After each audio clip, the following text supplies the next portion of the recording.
Assalamualaikum. Baik, Assalamualaikum warahmatullahi wabarakatuh. Kembali lagi bersama kami di podcast Teras Tercerahkan dengan obrolan cerdas. Bersama saya Idrus Salam dari Universitas Muhammadiyah Surabaya. Dan kali ini pada pertemuan perdana yang kita bahas adalah moderasi beragama kaum milenial, yang mana tidak asing lagi kita dengar di telinga kita bahwa moderasi dalam beragama ini sangatlah penting dalam kehidupan sosial. Memang semua pihak mengakui pentingnya moderasi, tetapi apa itu makna dan tujuan dari moderasi itu sendiri? Telah hadir di tengah-tengah kita narasumber yang insya Allah akan membersamai kita pada podcast kali ini. Namun sebelumnya saya akan bahas terlebih dahulu. Assalamualaikum Ustadz, Waalaikumsalam. bagaimana kabarnya? Alhamdulillah sehat. Alhamdulillah, semoga tetap sehat walafiat. Amin. Kali ini kita akan membahas tentang moderasi beragama Ustadz. Namun sebelumnya mungkin bisa dijelaskan terlebih dahulu apa sih moderasi beragama itu sendiri dan bagaimana konteks dalam kehidupan bermasyarakat. Baik, terima kasih Mas Idrus. Assalamualaikum warahmatullahi wabarakatuh. Panggilannya apa ini? Rekan-rekan, teman-teman ya. Ya, Sobat, Sobat IMM. Sobat IMM bertemu lagi dalam acara podcast Teras Tercerahkan betul, dengan obrolan cerdas. Wah, ada cerdasnya gini ya berarti ya. Tercerahkan dengan obrolan cerdas. Pada malam hari ini, terima kasih ada kesempatan membersamai kepada sobat IMM. Ini merupakan waktu yang luar biasa. Bagaimana masyarakat kita hari ini itu dalam kondisi yang luar biasa. Salah satunya yaitu tema yang diangkat itu cukup menarik. Jadi moderasi beragama kaum Milenial, ini ada beberapa kata kunci ya. kunci. Jadi moderasi beragama kaum milenial. Jadi saya ambil dulu moderasi. Moderasi itu artinya moderat. Jadi bagaimana beragama dengan zaman kekinian dan kedisinian. Moderasi beragama artinya kita mencoba untuk melihat, meneropong bagaimana pengaplikasian bukan agamanya yang diotak-atik, tapi cara beragamanya. Ini harus dibedakan dulu. Jadi antara moderasi beragama dan moderasi agama. Agama tidak perlu dimoderasi lagi, karena di dalam agama itu sudah terdapat nilai-nilai moderasi. Tapi bagaimana kita bermoderasi beragama? Nah, yang mana seperti yang kita ketahui, anak-anak zaman now dengan segala percepatan di bidang teknologi, lebih-lebih kalau kita perhatikan hari ini tidak terasa, itu sudah 2 tahun 6 bulan 30 hari. Apa? Kita sudah hidup dalam masa pandemi 2 tahun. Sudah jauh ya. 2 tahun Cukup lama ya Pak Ustadz. Lama sekali. Dan ini secara nggak langsung membentuk moderasi juga, moderasi beragamanya. Bagaimana pakem-pakem beragama itu dengan adanya kejadian-kejadian sunatullah ini dibutuhkan apa? Ingkrah-ingkrah atau suatu terobosan atau suatu ijtihad yang kekinian. Dan ini harus direspon. Nah, kembali ke masalah moderasi. Moderasi itu adalah moderat. Bagaimana generasi zaman now itu dalam tanda kutip ketika beribadah itu tidak mau terlalu ribet ya, terlalu banyak ini, terlalu banyak itu, tapi mintanya yang instan. Dan ini nggak menyalahkan juga, tapi juga perlu diingatkan bahwasanya beragama itu memang mudah, beragama itu memang sederhana, tetapi bukan untuk disederhanakan. Nah, beragama secara moderat itu dalam konteks anak-anak zaman now itu harus kita ambil, lebih-lebih kaum milenial ini perlu untuk disentuh. Kenapa perlu disentuh? Karena anak-anak zaman now itu lebih banyak menjadikan tontonan menjadi tuntunan, yang mana mereka mendapatkan cara berpikir, cara sudut pandang, cara beragamanya itu bukan dari halako-halako atau pengajian-pengajian, tapi mereka lebih banyak mengambil sumber-sumber dari media-media sosial. Berarti apa namanya bisa ditarik kesimpulan bahwasanya yang harus moderat itu umatan wasatonya, apa agamanya kan di sini ditarik dari kalimat apa namanya firman Allah wa ja'alna wa kadzalika ja'alnakum ummatan wasato. Di situ apa yang harus digaris bawahi, apa kata umatannya apa wasatonya yang perlu dibahas pada malam hari ini. Jadi ketika kita mengambil ayat tersebut, kita harus memahami bahwasanya agama itu sendiri sudah selesai, sudah paripurna, tidak perlu diotak-atik lagi. Nah, yang perlu disesuaikan itu adalah umatannya. Umatnya ya Ustaz ya. Jadi umat ini harus bisa berdinamisasi dengan perubahan zaman yang cukup cepat. Oke. Itu Mas Idris. Iya. Sampai berkeringat sekali sampai ya.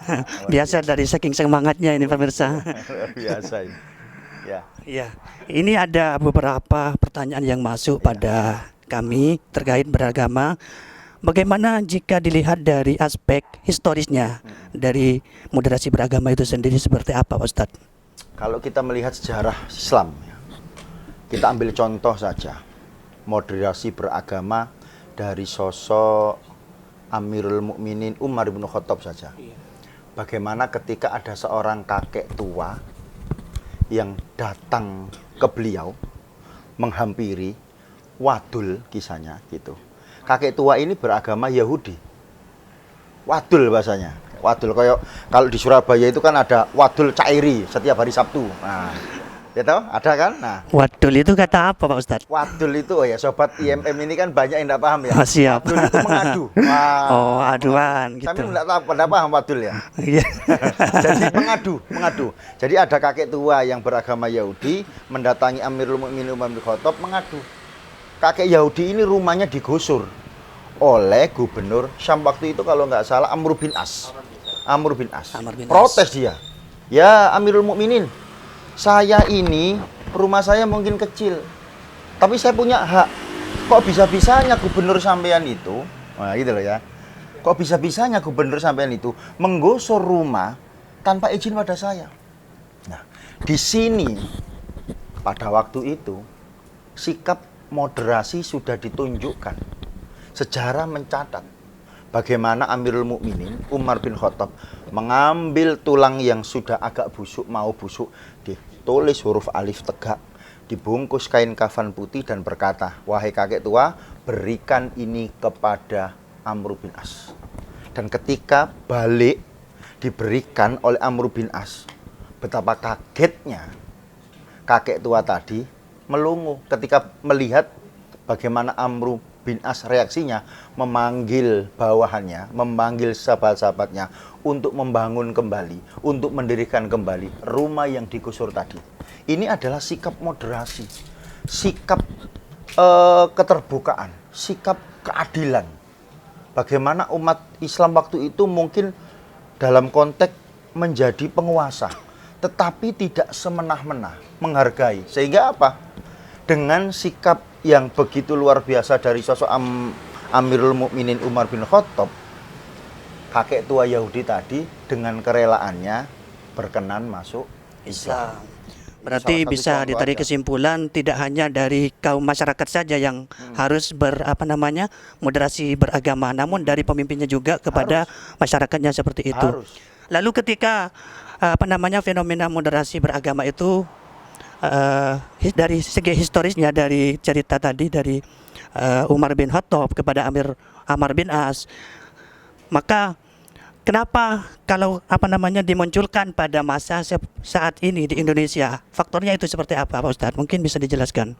Jadi kadang-kadang kita perlu berpikir ada sekelompok orang yang merasa paling benar. Ada sekelompok orang yang merasa paling dominan. Ketika saya tarik dalam konteks pergerakan Persyarikatan Muhammadiyah, hal ini tidak pernah kita jumpai di Persyarikatan Muhammadiyah. Tapi di luar sana masih banyak orang-orang yang cara pandangnya, sudut pandangnya itu perlu untuk dibuka kembali. Bahwasanya ajaran Islam itu memang secara internal kita harus meyakini bahwasanya al-Islamu ya'lu wala yu'la alai. Islam itu tinggi, Islam itu mulia, tidak ada ajaran yang paling sempurna ila Islam. Tapi konteksnya itu internal. Konteksnya internal. Tetapi dalam arti bahasa seperti ini. Secara internal kita harus eksklusif, tetapi ketika hidup bermasyarakat harus inklusif. Nah, seperti itu. Jadi konteksnya harus dimoderasi, masyarakat kita harus diedukasi gitu. Baik, apakah dalam moderasi beragama itu sendiri tidak berpihak pada dunia barat kalau misalkan kita mengambil konsep dari kemodernan yang pada saat ini Pak Ustadz? Apakah tidak berpihak pada dunia barat seperti itu?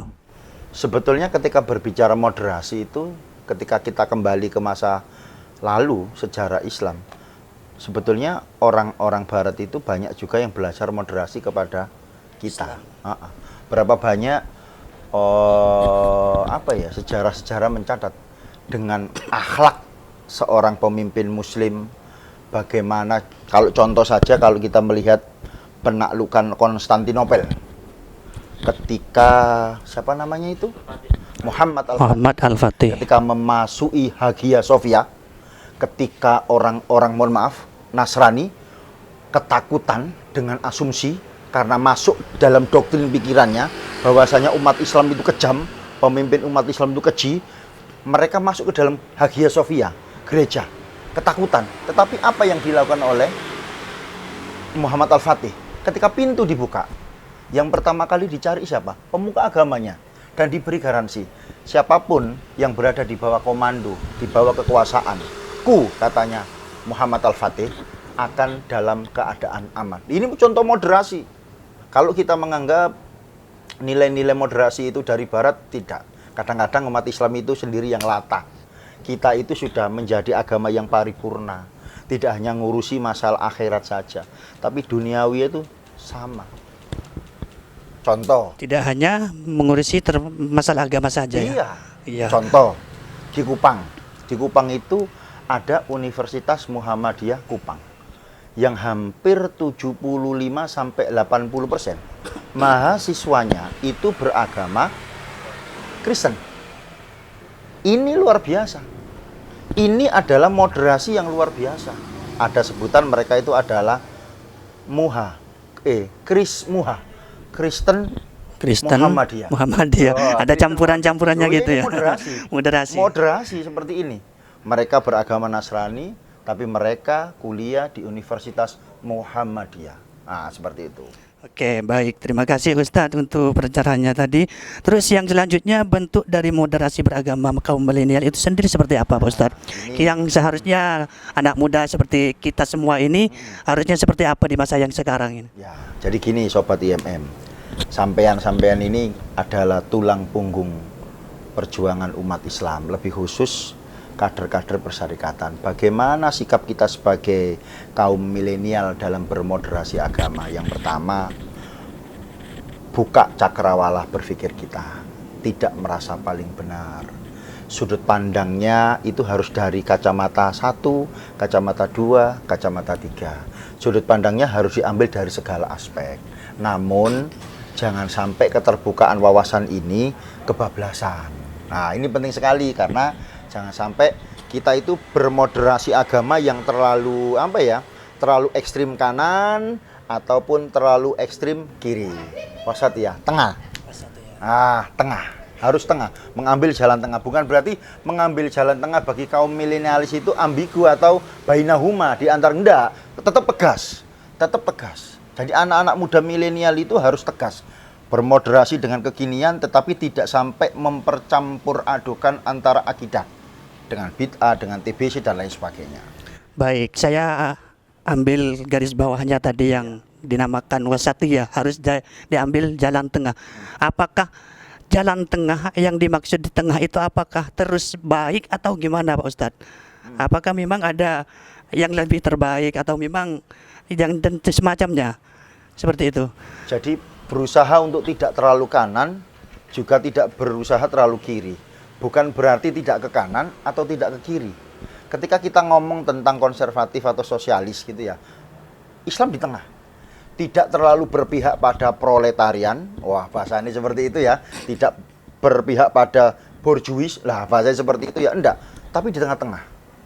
Tapi di tengah-tengah. Bagaimana seorang cicit daripada Amirul Mukminin Umar bin Khattab yang mendapatkan julukan Umar the Second. Nah, Umar kedua. Umar bin Abdul Aziz. Itu Masya Allah. Itu mengambil jalan tengah yang luar biasa. Mengayomi non-muslim juga memberikan hak pada orang muslim. Ketika beliau menjalankan rodah kepemimpinan kekhalifaannya, itu diemong semua. Diemong itu? Dirangkul. Tidak melihat dia muslim atau non-muslim, tidak. Tapi diberikan porsi yang luar biasa. Diberikan tempat untuk berdakwah seperti itu. Untuk mengeksplorasi potensi, untuk berkarya dan lain sebagainya. Baik, jadi langkah konkret untuk kita semua sebagai anak kaum milenial ini seperti apa yang harus kita lakukan dalam kehidupan bermasyarakat? Jangan merasa paling benar, jangan fanatik asobia, ini penting. Tapi fanatik itu penting, ya fanatik itu penting. Tapi ketika kita berdialektika dengan orang banyak, jangan memaksakan kehendak. Jangan memaksakan keyakinan. Nah, tapi masalahnya kadang-kadang masyarakat kita itu aneh. Banyak di luar sana yang teriak-teriak tentang moderasi, tapi mereka tidak menerapkan moderasi. Banyak yang ngomong tentang keterbukaan, tapi mereka tidak terbuka. Banyak orang yang ngomongnya itu inklusif, tapi perilakunya eksklusif. Kalau Muhammadiyah enggak. Muhammadiyah itu seolah-olah orang melihatnya itu eksklusif, padahal inklusif. Lah ini penting sekali. Contoh di masyarakat kita, Pak ya, ini Sobat IMM diamati fenomenanya. Kalau ada orang sholat di masjid Muhammadiyah, itu kadang-kadang masih pilih-pilih, tidak semua orang mau. Tapi ini orang Muhammadiyah sholat di masjid manapun mau. Lu ini moderasi nih, cara gampang itu seperti itu. Ini harus dibuka cara berpikirnya. Ya, banyak kita jumpai seperti itu, Ustaz. Ya. Terutama di kalangan Blok M sih. Kalau kita kenal Blok M sangat itu Sobat IMM Blok iya, M. sangat fanatik sekali terhadap Muhammadiyah. Dikira Muhammadiyah itu bukan sebuah agama, melainkan sebuah aliran seperti itu. Makanya ketika Blok M itu belajar di tengah-tengah Muhammadiyah, kayaknya tidak terlalu menerima seperti itu. Dikira Muhammadiyah itu seperti bukan agama, tapi melainkan aliran seperti itu, Ustaz. Ya, itu betul. Makanya kadang ini perlu. Ini makanya melalui kegiatan podcast ya, podcast teras tercerahkan dengan obrolan cerdas ini, harapan kita cara berpikir moderat ini bisa tersiarkan sampai pelosok. Supaya apa? Cara berpikirnya itu terbuka. Muhammadiyah insya Allah melalui Sobat IMM dan adik-adik IMM yang lain harus menyebarkan virus ini. Di luar sana masih banyak pandangan bahwasanya Persyarikatan Muhammadiyah, orang-orang Muhammadiyah itu gerakannya eksklusif. Enggak, kita sangat inklusif. Contoh, kalau sampai lihat di amal usaha milik Muhammadiyah, baik itu sekolahan, baik itu rumah sakit, sampai lihat, apakah mereka semua orang Muhammadiyah? Tidak. Salah moderasinya. Iya. Jadi, salah satu cirinya terbuka, melihat pada proporsionalnya, fungsinya. Nah, jadi tergantung situasi seperti itu ya. Baik, tentunya juga peran penting dari kaum milenial itu sangat penting untuk menerapkan nilai-nilai beragama seperti itu. Jadi mungkin langkah konkret yang harus kita lalui tempuh kepada orang yang fanatik seperti itu, seperti langkahnya seperti apa, Ustadz, untuk meyakinkan mereka agar ajaran ini bisa diterima di kalangan orang banyak seperti itu. Jadi ketika kita bergumul dengan masyarakat banyak itu, jangan terlalu mengeksklusifkan diri, menjadi pribadi yang terbuka, berkenan untuk diajak diskusi dan sharing-sharing pikiran. Tetapi seorang muslim harus menunjukkan identitasnya sebagai seorang muslim. Jangan sampai kita menjadi hewan yang kalau dia pohonnya coklat jadi coklat, kalau bunglon jangan sampai seperti itu. Jadi harus punya identitas yang jelas. mudah beradaptasi. Iya, tetap harus beradaptasi, tapi bukan berarti harus menjual diri. Melacurkan diri demi sebuah kepentingan. Itu penting. Jadi harus tetap harus berada di jalan yang jelas. Artinya tidak hanya menyuruh, namun memberikan contoh kepada masyarakat, biar masyarakat itu sendiri bisa menerima apa yang kita lakukan seperti itu. Betul, ya Pak Ustadz. Ya, terima kasih. Lalu bagaimana kita cara mengakses nilai-nilai moderasi beragama itu sendiri, sedangkan minat dan bakat pada kaum milenial ini sangat minim. Artinya ketika mengadakan sebuah kajian keagamaan, yang minat terhadap kajian tersebut sangatlah minim Pak Ustadz. Seperti apa untuk mengaksesnya? Jadi anak-anak yang lahir tahun 81 sampai tahun 2000 atau 2010 itu masuk dalam kategori natif digital. Natif digital itu adalah generasi yang tumbuh kembang ketika teknologi sedang meledak. Dan ini adalah salah satu cara untuk menggaungkan moderasi beragama dengan menarik mereka, mengajak mereka berdakwah dengan cara mereka. Contohnya gini, saya punya anak. Ketika saya mau membelikan baju anak saya, yang saya pakai ukuran baju saya atau baju anak saya? Baju anak. Dan ini penting. Jadi ketika kita berdakwah dengan anak-anak milenial hari ini, mengajak mereka untuk bermoderasi agama yang baik dan benar, kita harus sering-sering mengajak diskusi dengan cara mereka, memfasilitasi mereka dengan cara mereka, tapi tetap harus dengan frame yang jelas, diarahkan, difasilitasi, diarahkan, seperti kita bermain layang-layang. Nah, kadang ditarik, dilepas, ditarik, dilur. Seperti itu. Okay. Kalau terlalu dilos juga tidak bagus. Kalau terlalu ditarik terus juga tidak bagus.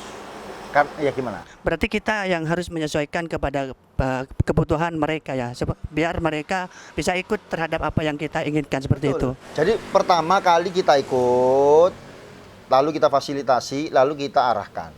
Jadi tidak serta-merta mengikuti arus mereka terus. Ikut, arahkan. Karena mereka itu punya kodrat tersendiri. Kalau saya mengutip bahasanya Ki Hajar Dewantara itu, mendidik anak zaman sekarang itu ibaratnya menebali. Anak-anak kita itu hanya perlu ditebali. Apa yang ditebali? Kodrat zaman dan kodrat alam. Kalau kodrat alam itu kan pembawaan. Watak, watuk, wahing itu kodrat alam. Lah kodrat zaman ini adalah generasi milenial yang perlu kita dorong, tumbuhkan, tebalkan sesuai zaman now. Sampai ngajak ngaji anak-anak remaja masjid, anak-anak pelajar di masjid, tapi materinya cara cepat husnul khotimah, buyar sesuai kebutuhan mereka yang harus diajarkan. Iya, jadi ajak mereka seperti kajian podcast seperti ini kan kajian-kajian milenial. Inilah bagaimana anak mengaji cara moderat dan inovatif. Ini adalah gerakan yang terobosan yang menarik. Ini moderat, jadi moderasi ini perlu dibangun. Tentunya dengan mengikuti perkembangan zaman, karena zamannya sekarang kan dunia itu di genggaman kita. Tidak perlu kemana-mana, cukup dengan memainkan jempol jari kita bisa mengakses apapun. Dan ini harus disusupi dan ini harus dimainkan. Gitu. Jadi moderasi itu tidak hanya sebatas ajakan dakwah saja, melainkan juga perbuatan-perbuatan yang berguna kepada masyarakat seperti itu ya. Terus selanjutnya, apakah ada batasan-batasan tersendiri Pak Ustadz terkait moderasi beragama itu sendiri bagi setiap orang yang mengatasnamakan toleransi? Kan kebanyakan, kenapa kamu pergi ke agama situ? Karena ya toleransi seperti itu. Apakah ada batasan-batasan tersendiri? Ya memang harus ada batasan yang jelas seperti yang saya sampaikan di awal. Tidak terlalu kanan, tidak terlalu kiri, tidak mencampur adukan kanan, tidak mencampur adukan kiri, tetap di tengah, tetap ada prinsip. Jadi toleransi itu bukan tasamu ya, tasamu toleransi itu bukan berarti ketika kita, mohon maaf, ketika itu di agama A kita mengikuti seperti tata cara berdoa agama A. Beribadat. Ketika di agama B kita mengikuti seperti tidak boleh seperti itu. Harus dalam keyakinan kita sebagai seorang muslim, lakum dinukum walian. Berarti Keyakinan dalam kita. konteks keyakinan kita tidak boleh sama dengan Nggak mereka. boleh, nggak boleh. Namun Tetap dengan harus. muamalah kita Nah. wajib berteman dan bersosialisasi dengan mereka. Betul. Ya, seperti itu. Terakhir Pak Ustadz, mungkin ada pesan yang ingin disampaikan untuk kaum milenial sendiri, terutama pada mahasiswa khususnya Muhammadiyah seperti itu.